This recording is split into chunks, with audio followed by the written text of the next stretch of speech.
예, 신율의 뉴스 정면 승부 3부 순서 시작합니다. 제가 좀 항상 이제부터 항상 드려야 되는 말씀. 내일부터 청취율 조사 기간 2주 동안 이어집니다.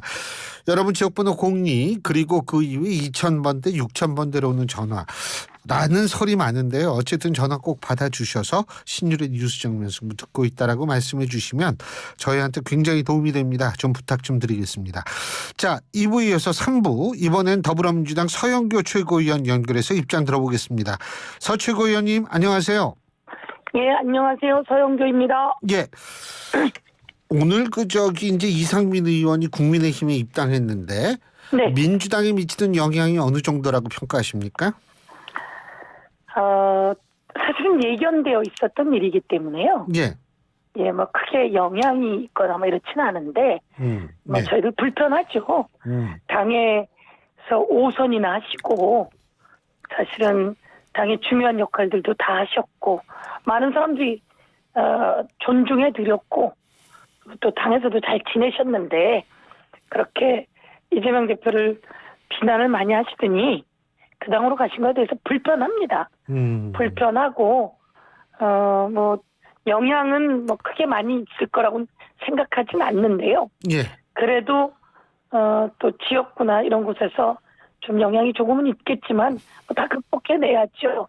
그리고 오히려 여러 번 열린우리당에 있다가 또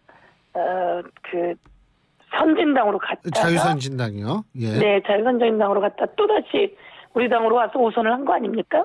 예. 그랬던 분이 또다시 정말 같이 하기 어려운 국힘당으로 들어가서 한동훈 위원장을 만나서 생글생글 하시는 모습이 오히려 우리를 더 똘똘 뭉치게 하는 효과를 가져올 수 있다 이렇게 생각합니다.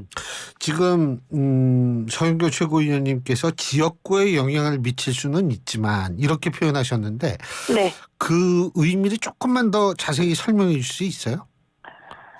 지역구에 계시던 분이고 예. 또 거기서 3선 하셨으니 거기는 더불어민주당세가 강한 곳입니다. 그러니까 지역구에 있는 사람들이 상처가 되겠죠. 그 지역에 있는 국회의원이라고 같이 지내고 함께 했는데 그 지역구에 상처도 주고 아픔도 줄 거예요. 예. 그렇지만 국힘당으로 갔으니 어차피 국힘당 세력과 함께 선거를 할 것이고 예. 우리 지역 사람들 마음의 상처, 정치의 배신 이런 걸 저희가 안 느낄 수 없을 것이고요. 그런데 이제 이게 그래도 또 혹시나 모를 것에 대비해서 더 저희들은 똘똘 뭉쳐야 되고요. 오히려 약간의 그 배신이라고 하는 느낌 때문에 더 잘 뭉칠 수 있을 거다라고 생각을 합니다. 그렇지만 예. 그래도 언제나 분열보다는 하나가 되어 있는 게 나으니 그런 말씀을 드리는 겁니다. 이 원칙과 상식의 조응천 의원 같은 경우에도 좀 국힘에 간 걸 상당히 부정적으로 얘기를 한 그런 게 보도가 되고 있는데 그 원칙과 상식 같은 경우에는 어떻게 바라보세요? 원칙과 상식은 실제로 계속 문제 제기를 하고 계시면서 예. 사실 이제 조응천 의원님 같은 경우에 발언이 좀 당을 향해서도 그렇고 이재명 대표를 향해서도 그렇고 강하기도 합니다. 너무 세다 이 말씀이시죠? 예. 그런데 또 저희가 알고 보니 이재명 대표와 두 분이 자주 통화도 하고 이야기도 하고 그러는 관계인 그런데요? 것 같아요. 예, 그래서 제가 한번 물어보기도 했습니다. 예. 이재명 대표께. 아니 형님이라고 부르십니까? 왜 조응천 의원이 저한테 형님 지역구는 괜찮지 않습니까? 이렇게 얘기하더라라고 하잖아요. 예. 그래서 제가 물어봤는데 이재명 대표가 그렇게 얘기한다 그러더라고요. 예. 소통도 잘하고 있는 것 같은데 어쨌든 지금처럼 이재명 대표가 이렇게 정말 목숨에 위험한 상황이었는데 제가 보기에는 더 이재명 대표를 인신적으로 공격하는 것은 하지 않는 게 좋을 것 같고요. 조응천 의원님도 요즘 그러지 않는다고 생각하고요. 그래서 이상민 의원이 국힘당으로 들어간 것에 대해서는 정말 그동안 당에 쓴소리도 했고 그리고 또 이재명 대표도 그런 소리를 많이 듣고 그리고 많이 바뀌기도 했고 얘기도 들어주고 서로 수렴도 하고 그래 왔는데 그게 끝내는 국힘당으로 가는 모습이니 명분도 없고요. 그래서 정당성도 없고 그래서 조홍천 의원도 그에 대해서 비판했다 이렇게 생각하고요. 예. 우리 비명계 의원이신 네 분의 의원들이 어떻든 당이 살아온 것도 참 훌륭하게 잘 살아왔던 분들입니다. 그래서 윤석열 정권이 이렇게 정말 자기 부인의 주가 조작 특검을 거부하잖아요.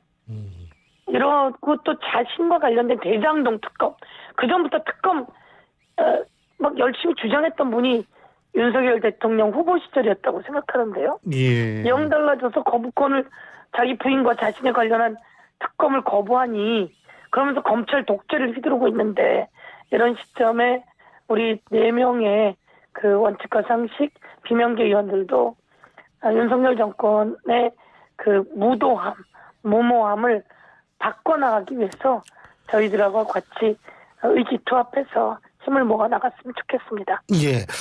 자, 이 조금 다른 얘기인데요. 네. 당적 이재명 대표 피습 사건 범인 말이에요. 네. 그 사람의 당적 공개해 가지고 지금 민주당 얘기를 하는데 예? 네. 이게 법에 의해서 공개하기가 어렵다는 게 경찰 입장 아니겠습니까? 정당법 24조요. 수사 중에도 확인된 것은 알려서는 안 된다. 뭐 이렇게 나와 있다는 거죠. 그러니까 수사 중에도 뿐만이 아니고 약간 당적을 얘기라는 게 이게 가능하지 않다라는 얘기거든요. 정당법 24조. 근데 이게 법에 그렇게 돼 있어서 못한다는 게 경찰의 입장인데 민주당이 계속 이렇게 주장을 할 수 있을까요? 어떻게 보십니까? 아니 문제는요. 예. 아예 얘기를 하지 않던지 음흠. 그랬어야 되는데 이재명 대표가 제가 그 현장에 있었거든요. 예, 저도 봤습니다. 예. 피습 당할 때 예. 이게 피습입니까? 암살입니까? 도대체 칼을 양쪽을 다 갈아가지고 작년 4월에 이 칼을 구입했다는 겁니다. 그리고 이런 얘기를 우리가 전혀 모를 때 저는 이제 현장에서 날카로운 칼이다 갈아왔다라고 하는 얘기를 들었죠. 그걸 본 사람에게. 그런데 정작 경찰이 첩보라며 언론에 흘러나온 것은 민주당 당원이다 이렇게 나왔단 말이에요. 첫날. 그러니 그게 우리 당황하지 경찰이 얘기한 거 맞습니까? 경찰의 첩보라고 돌았어요. 그러니까 도는데 경찰로부터 나왔는지 안 나왔는지 우리가 아직 확인을 못하는 거 아닙니까? 그죠? 경찰의 첩보라고 돌았고요. 예. 그리고 민주당 당원이라고 기사를 썼어요. 그 다음에 다시 경찰의 첩보라고 돌을 때는 그 사람이 국힘당 아주 오래된 당원이라고 돌았고요. 제가 기자에게 그 다음에 얘기 들은 걸로는 이 사람이 가서 내가 더불어민주당에 가입을 했는데 그전엔 내가 국힘당 당원이었다라고 진술을 했다는 거예요. 근데 아무도 모르는 내용을 이게 나왔잖아요. 그러면 어떻든 경찰이 관리를 잘못했든 흘리든 뭔지는 모르겠으나 흘리지 않았겠죠. 그런데도 불구하고 그런 게 언론에 나왔어요. 그리고 난 다음에 한참 후에 국힘당 당원이라고 하는 게 나왔어요. 그러면 아예 정말 잘 가려놓든지 그렇지 않고 한 다음에 이거를 한쪽에만 그 사람 도대체 어떻게 살인마에게 유리한 정보가 흘러나오는지 야당의 당대표가 암살 직전이었습니다. 그런데 거기에 유리하게 나오고 지금 와서는 당적 관련해서 또 이렇게 얘기가 나오고 저는 이런 걸 보면서 정말 이 암살자라고 하는 사람이 잘못된 것들 이것들을 어쩌면 브리핑 해나가야지 이상한 곳으로 흘려나가는 것에 대해서 저희 당이 문제제기를 하는 겁니다. 그리고 이 사람이 4월에 흉기를 구입했다고 하잖아요. 그런데 뭐 민주당에 가입한 게 또 4월이라고 합니다. 그러면 이거는 완전히 작정을 하고 가입한 거죠. 죽일 작정을 하고 가입한 거라서 정말 이건 나쁜 짓이고 그렇다면 이 사람은 그동안 어떤 누구한테 그런 영향을 받았는지 아니면 누구랑 그런 이야기를 했는지 아니면 자기 혼자 했는지 이런 것에 대해서는 그 경찰이 수사를 해야 되는데 첫날 단독 수행이다라고 나온 거예요. 근데 오늘 나왔잖아요. 조력자가 있어서 그 사람을 예, 뭐 그 사람 체포했다라고. 체포됐더라고요. 예. 예. 그러니까 그동안 말하지 말았어야죠. 그런데 단독이라고 일찌감치 당일날 이야기하고 민주당 당적을 가졌다고 언론에 흘렸는지 어쨌는지 아니 그건 흘리지 않고 나오기가 어렵겠죠. 그러니까 일부러는 아니겠지만 누군가 빨대가 돼서 그런 일이 벌어졌다라고 하는 것에 대해서 정말 경찰은 해서는 안 되는 일. 이걸 검찰하고 논의했다고 하는데요. 그럼 검찰하고 같이 해서는 안 되는 일을 같이 하고 있다면 이거는 정말 나중에 다시 책임을 물어야 될 상황이다 이렇게 생각합니다. 그 이재명 대표는 지금 뭐 언제 정도에 다시 복귀할 수 있습니까? 이재명 대표님은 뭐 솔직하게 말하면 아무도 모르는 거 아니겠어요. 그 목을 그러니까 이제 저는 뭐 보면서 나중에 영상으로 더 자세히 보니까 그 양쪽을 다 칼을 갈아온 그 칼로 아주 힘차게 찌르고 퍽 소리가 나더라고요. 저도 봤거든요, 유튜브에서. 예. 그다음에 몸무게를 실어서 이재명 대표가 뒤로 넘어지니까 실어서 몸무게를 실어서 누르더라고요. 이거는 완전히 작정한 것이고 근데 그 사람이 남기는 글이라고 하는 걸 썼다고 하면서 그거 보라고 하잖아요. 예. 그렇게 그걸 만들어 왔다는 건 자기 선에서 끝내겠다라고 의도를 가지고 그런 얘기를 하는 거거든요. 그러면 다른 데로 전파하지 않겠다라고 하는 건데 그와 같이 준비하거나 이야기한 사람들이 있는지 없는지 아무도 몰라요. 경찰 수사가 이제 그런데 수사를 해야겠죠. 예. 계좌 추적도 해야 되고요. 핸드폰 포렌식도 해야 되고요. 그렇죠. 그 사람이 어떤 검색을 했는지도 봐야 되고요. 그 사람이 칼을 구입할 때 무슨 검색을 했고 그전에는 어떤 검색을 했는지도 봐야 되고요. 주변의 사람들을 수사를 해서 어떤 사람하고 만났는지도 나와야 되고요. 다 나오게 되어 있습니다. 그런데 이렇게 해서 작정을 하고 했기 때문에 사실은 처음에는 0.5cm 차이라고 했는데 나중에는 1mm 차이라 그러더라고요. 그것만 갔어도 목숨을 잃었다 그러더라고요.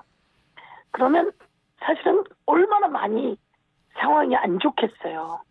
그럼에도 불구하고 하늘이 도우셔서 천우신조로 이렇게 살아나고 있는데 어떻든 그게 그냥 뭐 후시딘 발라서 낫는 상처가 아니지 않습니까?